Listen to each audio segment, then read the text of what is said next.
Hello दोस्तों, तो आइए आज की क्लास देखिए गवर्नर जनरल, वेरी इंपॉर्टेंट। चलिए पहला देखिए लॉर्ड कैनिंग 1856 से 1862। देखिए लॉर्ड कैनिंग 1856 से 1862 तक था।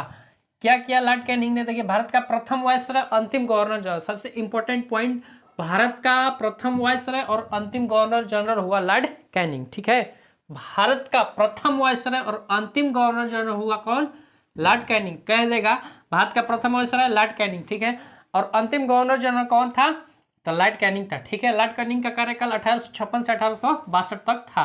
1857 में सिपाही विद्रोह हुआ। ठीक है, किसके समय? लॉर्ड कैनिंग के समय 1857 सिपाही विद्रोह हुआ। देखिए 1857 में ही कलकत्ता, मद्रास और बंबई में 3 विश्वविद्यालय की स्थापना की गई। ठीक है, कहाँ कलकत्ता, मद्रास और बंबई में 3 विश्वविद्यालय की स्थापना की गई लॉर्ड कैनिंग के समय। कब? 1857 में। ठीक है, और इन तीनों जगह पर हाई कोर्ट की स्थापना हुई।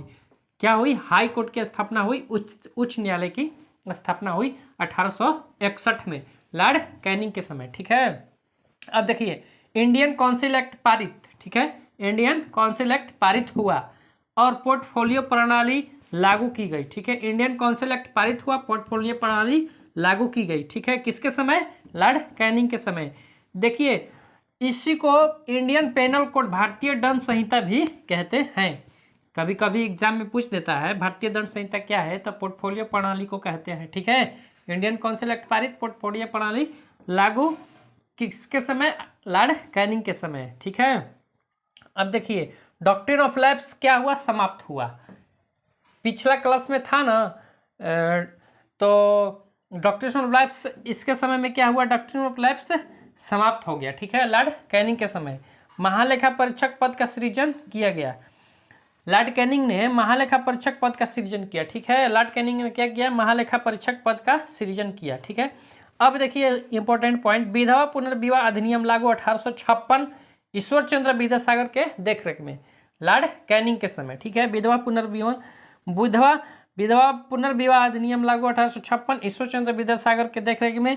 किसके समय? लॉर्ड कैनिंग के समय 1856 में। ठीक है, विधवा पुनर्विवाह देखरेख ईश्वर चंद्र विद्यासागर, लॉर्ड कैनिंग 1856। ठीक है, अब देखिए इधर लॉर्ड एल्गिन 1862 से 1863 तक था। लॉर्ड एल्गिन 1862 से 1863 तक था लॉर्ड एल्गिन। देखिए इन्होंने क्या किया? एल्गिन ने क्या किया? सुप्रीम कोर्ट, हाई कोर्ट एवं सदर न्यायालय को एक साथ कर दिया। ठीक है, सुप्रीम कोर्ट, हाई कोर्ट और सदर न्यायालय को क्या कर दिया? एक साथ कर दिया। वहाबी आंदोलन का दमन किया। किसने? लॉर्ड एल्गिन ने। ठीक है, वहाबी आंदोलन को दमन किया किसने? लॉर्ड एल्गिन ने। अब देखिए उसके बाद क्या है? कौन सा आया? लॉर्ड लॉरेंस आया। ठीक है, लॉर्ड लॉरेंस आया, 1864 से 69 तक था। लॉरेंस 1864 से 69 तक था लॉर्ड लॉरेंस। ठीक है, तो लॉरेंस ने क्या किया?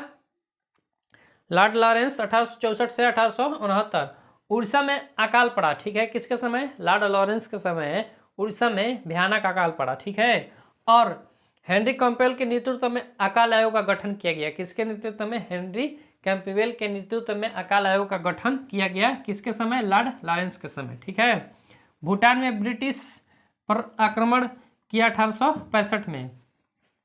ठीक है, भूटान जो देश है वो ब्रिटिश पर आक्रमण किया 1865 में। किसके समय? लॉरेंस के समय। ठीक है, अब देखिए पहला अवसर है जिन्होंने देश से नैतिक क्षमा मांगी, लॉर्ड लॉरेंस था। यहाँ से वायसराय था ना, कैनिंग के पास वायसराय, तो ये पहला वायसराय लॉर्ड लॉरेंस था जिन्होंने देश से नैतिक क्षमा मांगी थी। ठीक है, लॉर्ड लॉरेंस। चलिए लाइक सब्सक्राइब जरूर कीजिए।